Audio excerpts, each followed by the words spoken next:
Nimekuja kukwambia katika msitu wa ajabu sipendi kazi yako yenye unaifanya. Hiyo kazi yake ilikuwa kusaidia tu wale mabinti ndio walikuwa hapa. Mbona unaingilia biashara ambayo ikuhusu? Walikuwa wakaniitisha usaidizi hapa. Sasa nikawaelezea wasiende pale. Wacha nikwambie, nakupa kionyo. Achana nao mabinti, hawakuhusu. Haya, mimi nilikuwa nafanya kazi yangu tu. Narudia tena, achana nao mabinti wa kuhusu. Salama. Ama unataka nifanye kitu mbaya? Zizi. Nimeongea.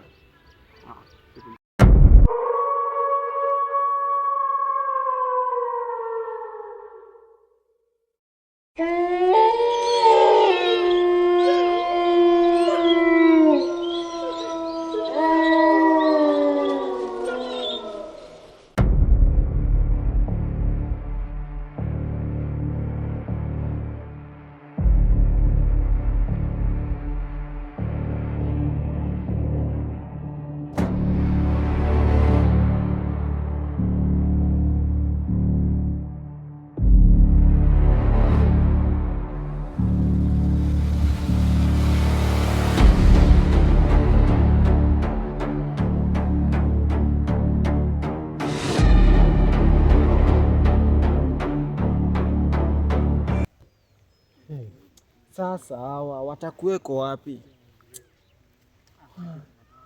Na wajui kwamba masaa imeshaisha. Sasa nitafanya vipi? Sasa niingie kwenye huu msitu? Niingie ama nisiingie?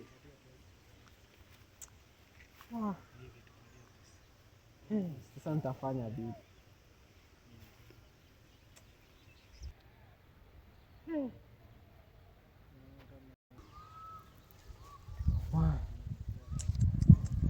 Sasa mimi ni mwanaume ambao wameingia huku ndani ni wasichana, lakini sasa lakini kuleta mambo kiume katika hii msitu bana. Lakini itabidi niende niwachunguze. Labda huu msitu labda umeshabadilika kitambo. Kulingana na zile mambo ambayo unadisikia. Labda hiyo ni fununu za watu. Unajua siku hizi watu wameharibika sana, wameanza kuspread gospel ambao sio mzuri kuhusu vitu. Acha niingie.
Naona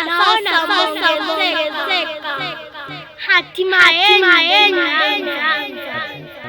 lazima kuwa nyinyi.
Shikamoo mzee. Fiti mkwadi. Poa. Hapa mimi naitwa Tamara na huyu mwenzangu anaitwa Tiana. Kuna swali. Mtu akitaka kuingia huku ndani anapitia barabara gani? Ningewaelezea lakini hii msitu ni hatari, so sidhani hata jibu naenda hapo.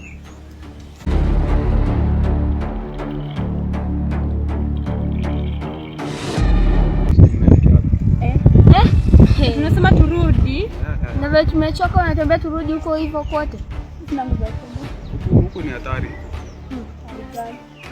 Kumaliza kuongea utatuambia. Mimi na miaka yangu yote nimeona nini. Miaka gani? Kwani sisi tuko na miaka gani? Achana mzee, twende zetu. Anaongea.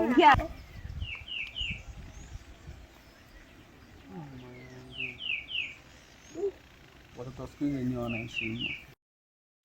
Ni watoto siku hizi hawana heshima. Yaani mimi mzee wangu mimi na umri wangu wote, mimi wanachokitafuta watakipata.